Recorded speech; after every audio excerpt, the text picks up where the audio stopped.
आज हम बात करेंगे झारखंड विधानसभा चुनाव के बारे में, जहां से बिहार के दो युवा नेता के बीच है मुकाबला। आरजेडी से तेजस्वी यादव और चिराग पासवान जो एलजेपी-आर के बीच है आमने सामने की मुकाबला। क्या कहता है चतरा के सटीक विश्लेषण। मैं हूं रंजन, आप देख रहे हैं बिहार ग्राउंड न्यूज फास्ट।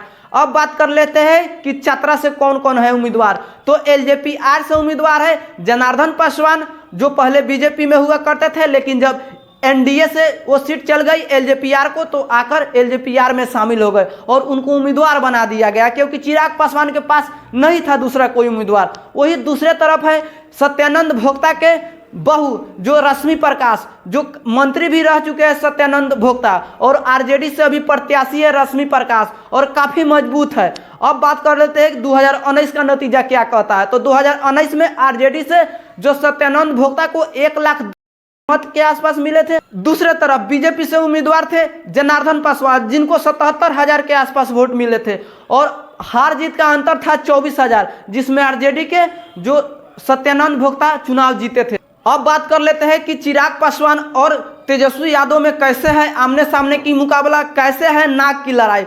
तो सबसे समझिए, यहाँ बिहार की बात है।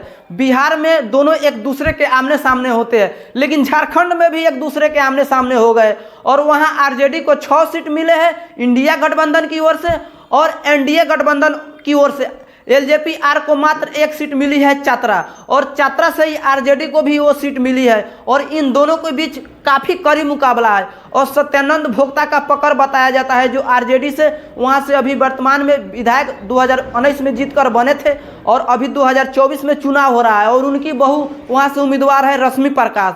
और रश्मि प्रकाश के साथ तेजस्वी यादव जम के प्रचार कर रहे हैं। झारखंड वासियों को झारखंड में नौकरी कैसे दिया जाएगा, कैसे फ्री बिजली दिया जा रहा है, तमाम बात को बता रहे हैं। और दूसरे तरफ जो वहाँ से चिराग पासवान है, वो इस बार चुनाव लड़ रहे हैं। 2019 में वहाँ से बीजेपी चुनाव लड़ा था जनार्दन पासवान, लेकिन इस बार चिराग पासवान के जनार्दन पासवान चुनाव लड़ रहे हैं और कहा जा रहा है कि चिराग पासवान चाहते हैं किसी भी कीमत में वो सीट जीते। और 2025 का माना जा रहा है कि बिहार का सेमीफाइनल है झारखंड, और एक सीट सबसे बड़ा है चतरा।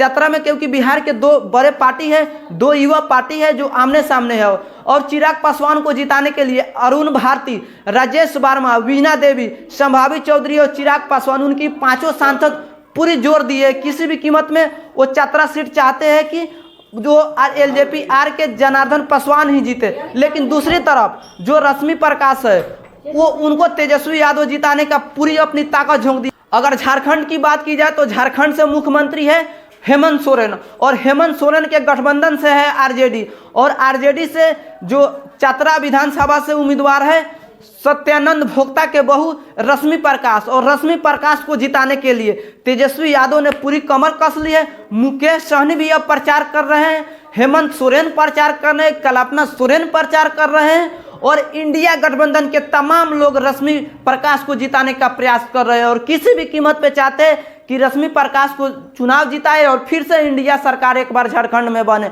और दूसरी तरफ जो वहाँ एनडीए की बात है, तो एनडीए चाहती है कि इस बार एनडीए की सरकार बने। वो बांग्लादेशियों की घुसपैठ की मुद्दा उठाते हैं। मनीष कश्यप भी वहाँ खास तौर पे बीजेपी के एक स्टार प्रचारक के रूप में माने जा रहे हैं, क्योंकि वो लगातार वहाँ प्रचार कर रहे हैं। और झारखंड को जिताने के लिए, जैसे कि अभी बांग्लादेशियों को कहा जा रहा है कि झारखंड में काफ़ी लोग आ गए हैं, उसको भगाना है, ये बीजेपी का स्टैंड है। दूसरी तरफ इंडिया गठबंधन है, वो हर धर्म हर समाज को साथ लेके चलने की बात कर रहे हैं। वो रोजगार की बात कर रहे हैं, कैसे वहाँ के लोगों को नौकरी दिया बात कर रहे हैं। हेमंत सोरेन 5 सालों में क्या क्या काम किए, वो सारे काम को गिना रहे हैं। तो आप देख रहे थे बिहार ग्राउंड न्यूज फास्ट। मिलते हैं अगले वीडियो में, तब तक के लिए धन्यवाद।